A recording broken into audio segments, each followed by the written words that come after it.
Dejaba plantear una pregunta interesante para responder con otro experto en el asunto, por eso está en línea Roberto García Moritán, ex vicecanciller, que nos puede también explicar un poquito a nosotros cómo se debe entender esto desde el punto de vista de política internacional.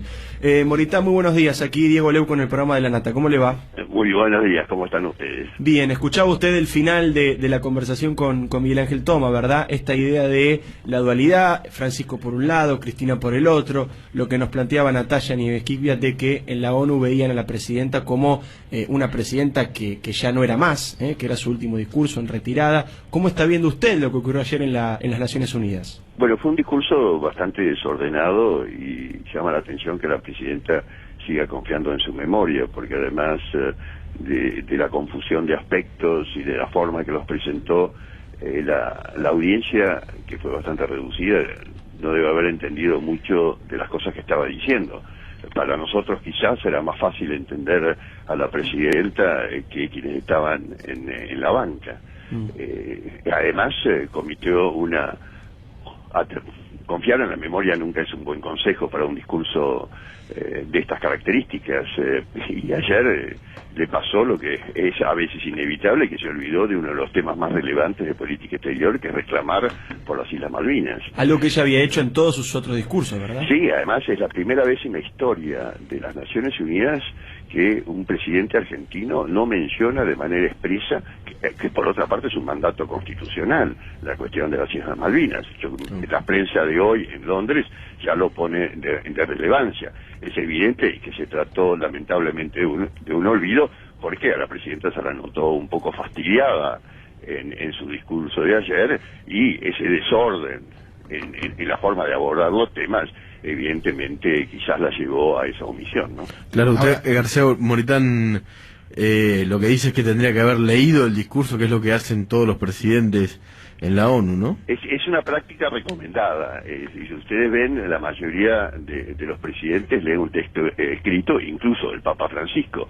¿Eso qué implica? Representa que el mensaje que se está pronunciando ha sido meditado, es reflexivo, que los sustantivos y los adjetivos han sido elegidos y analizados desde una perspectiva política, que no hay improvisación y que se trata de un mensaje de un Estado al mundo. Ahora, disculpe. Algunos presidentes utilizan lo que tiene Naciones Unidas, que son unas pantallas transparentes en las cuales leen el discurso sin que parezca que lo leen. El caso de Obama y muchos otros, que da la sensación que están improvisando, pero que no es el caso.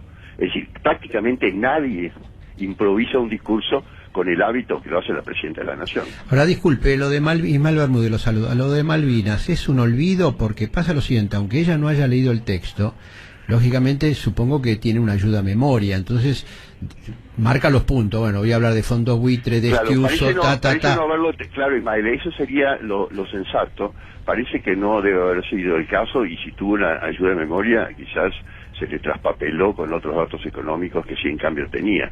Sí, evidentemente un discurso de este tipo, primero hay que pronunciarlo con tranquilidad de espíritu, y ayer la presidenta estaba quizás un poco alterada, sí. Vaya uno a saber por qué. Pero evidentemente ese desorden llevó a una omisión grave para nuestra política internacional en un tema trascendente como es Malvinas. Así que la verdad que ha sido una pena realmente. Es importante este dato, ¿no? La primera vez en la historia, claro, uno no tiene registrado eso, y esta idea de un olvido que comete producto también de esta idea de claro, pero Diego, viste que como se está hablando de compartir, vio que está la propuesta del Partido Laborista ahora de compartir las Malvinas, y la presidenta elogió al líder laborista que está haciendo esa propuesta. Entonces, que elogie al líder laborista que quiere compartir las Islas Malvinas y que se olvide de plantear el tema de las Malvinas en las Naciones Unidas, me parece que ya son dos elementos que uno lo podría unir un poquito. Sin duda hay una variedad de aspectos, inclusive esos que la presidenta pudo haber aprovechado en su último discurso. Ha sido una pena que yo lo atribuyo a su estado de ánimo, la omisión en otro aspecto. Pero lo que más me preocupa es que no veo una reacción por parte del canciller para remediar la situación. yo creo que el canciller ya esta mañana tendría que estar hablando con el presidente de la Cuarta Comisión que trata los problemas de descolonización, o con el presidente del Comité de Descolonización. Es decir, tendría que tener algún gesto, sin dejar a la presidenta en evidencia, naturalmente, pero algún gesto que ponga en claro que no ha sido una omisión de carácter político, sino de otras circunstancias. Gracias, don García Moritán, por su tiempo. Le mandamos un abrazo. Un abrazo grande a todos. Roberto García Moritán, ex vicecanciller, marcando algo importante desde el punto de vista histórico. Nunca antes un presidente argentino había omitido hablar de las Malvinas en estos discursos en la ONU. Dice él, entiende el producto de un olvido por no leer su discurso, por no prepararlo de otra manera. Ismael aporta también un condimento interesante donde tal vez hay algún interés político para no haberlo